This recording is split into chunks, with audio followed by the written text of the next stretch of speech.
I'm Dan Radcliffe, and I am playing Tim Jenkin in Escape from Pretoria. Escape from Pretoria takes place in 1970s South Africa. I play Tim Jenkin. Dan Webber plays a character called Stephen Lee, who are both very, very real people. They were both fighting or working for the ANC, the African National Congress, and they were making bombs, but they were making bombs that distributed information. So they were completely non-violent. One of the bombs literally went off in someone's hand once and did them no damage whatsoever. So they would, but it was about the spread of what was sort of considered, seditious sort of information.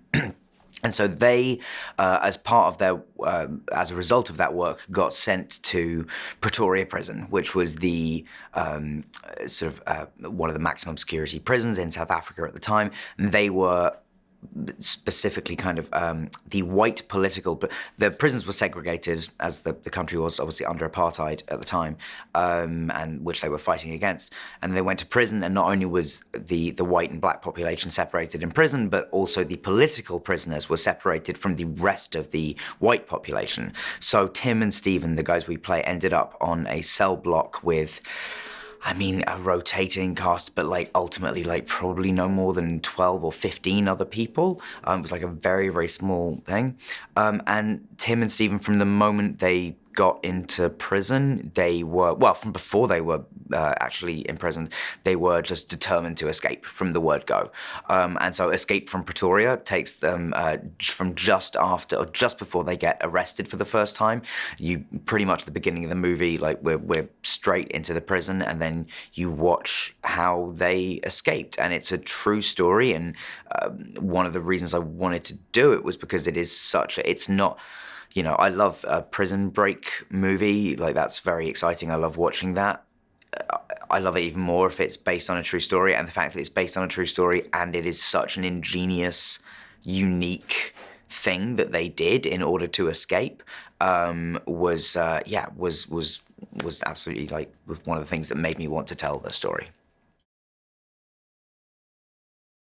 Yes, so I was very lucky to be able to Skype with Tim initially, and then Tim Jenkin, who I played, came out to set, and he, it was very intimidating, honestly, meeting and talking to him, because he is so incredibly smart, but also he's so unassuming, and he kind of, I still don't know if Tim fully sees how remarkable what he did is. I think he thinks, well, anyone with the right mindset and the kind of time and application could do this.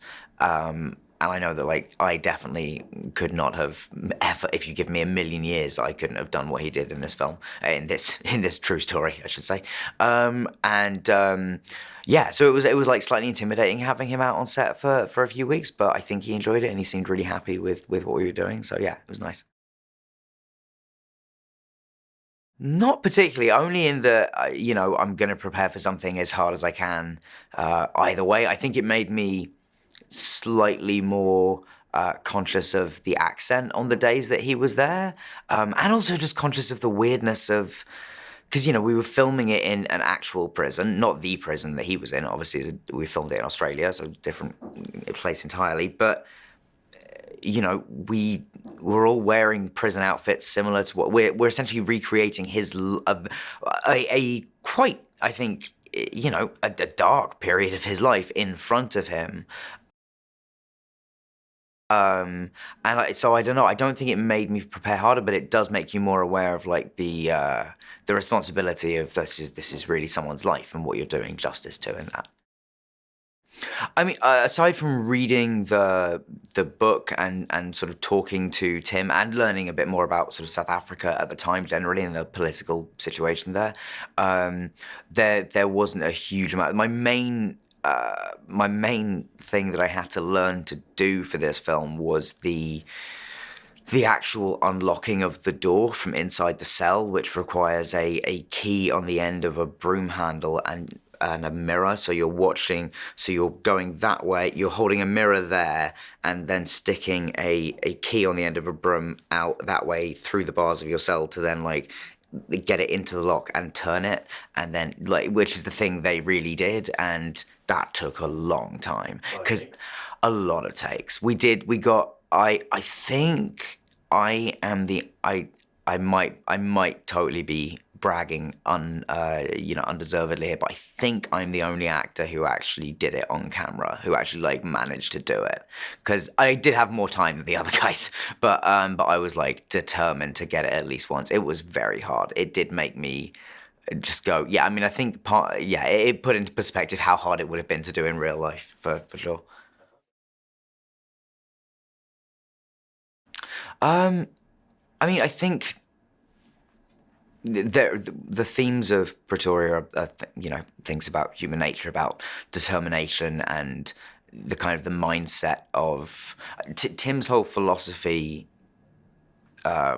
became when he was inside that if you are not actively trying to escape at any point, then you are becoming complicit with the regime. Like if you're not actively trying to harm this regime that you hate at every time and cause trouble and disrupt it in whatever way you can, which in their way would be by escaping, then you are, you're complicit with it. The other argument from the other side, from that many of the other prisoners took, was that actually the most righteous thing and the thing that helps the cause most is to do your time and serve as a symbol of kind of silent protest.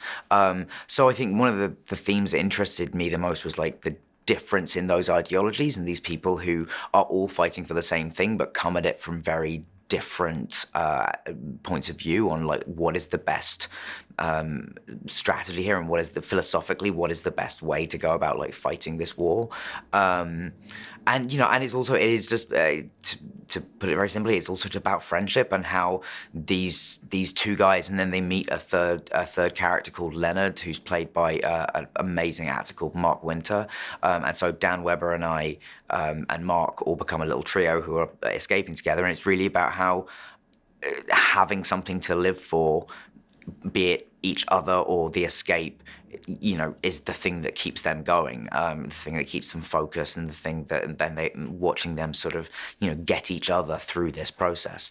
And it's also just like a testament to human ingenuity and the fact that they to be inside a prison cell and work out a way of making enough keys out of wood from just memory and from your eye to be able to go back and draw a key and to do, the sort of testament to, just the genius things that human beings can do is hopefully will be exciting for an audience to watch. Yeah. This is Francis and Anne's first film, first feature-length film. He is, I can't say enough nice things about him. He's so passionate, and he's been with this project for I think 7 or 8 years. I would say that there is nobody outside of the people who were directly involved in the escape at the time. Outside of them, Francis knows more than anyone about this story in the world. Like he has researched it so meticulously. I believe that Francis could escape from prison, like now, given the amount of information and research he's done. He also like has a tremendous vision for the film, and managed to do some really cool camera stuff even as we were like up against it time-wise. And and he's so passionate and so enthusiastic and so like grateful. There was one moment on set where we were kind of getting shut down. We had to finish filming for the day, and we were being told we had to finish it. And the crew basically said like, no, we're okay. Like, do one more take. We'll all stay. Like, don't worry about it. Like, whatever.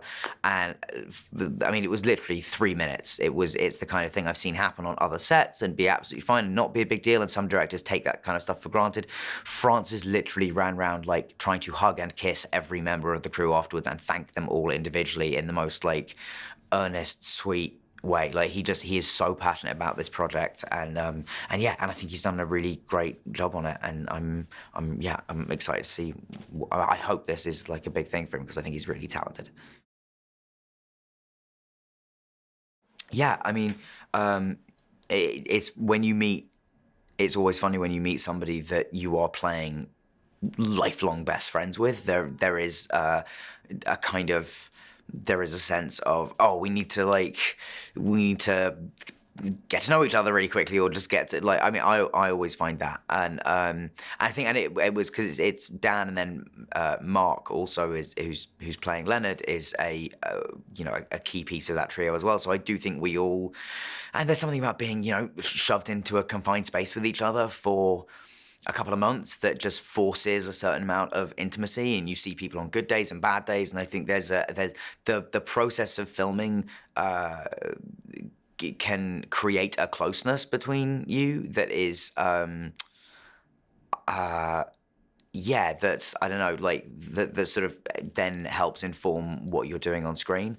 And Dan and Mark were both just lovely people and really easy to work with. And I think we knew we'd be moving very fast on this one, so we all just sort of got in and hit the ground running. And it was a really, really good group. We also had the nice experience on this film of kind of working with, because we're in the same set with the same group of people for so long, all the background and everyone else, even and the smaller supporting parts and the background artists, like everyone is sort of just the same people for 2 months. So there is like I think the sort of the bond that is, that I'm sure happens when you're in a prison for a long time, happened in a very, very, very minor way between all of us. I mean, I think the last scene should be, I mean, I hope kind of emotional for people. Like it should not necessarily emotional in that you are. The fact that you're moved, but almost moved as much out of relief as anything else. Because I think that if it turns out the way we all want it to, like the last sort of the 20 minutes to half an hour preceding the last sort of moments of the film should be so tense and should be so kind of just like one of those moments where you're kind of screaming at them inside to just like, go back, no, give up, like, don't do this, you're in terrible danger. That by the time you get to that end scene, it should be hopefully pretty cathartic and exciting, and it is. And so I suppose that's what I'm. And also, it's like, I mean, I love particularly Mark's performance in that last scene is so like energetic and kind of funny that I'm hoping people are like, I want people to be like kind of laughing, crying. That's the real ideal. I'm not, if you're not, that's fine, but that's what we're aiming for.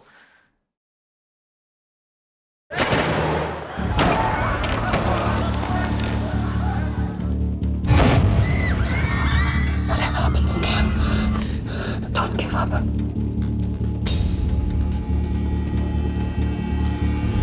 You are the white Mandela. You are the most deluded of them all.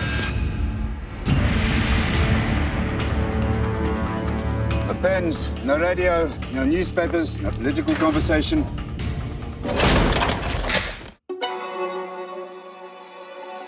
How many years? For me, 12 a.m.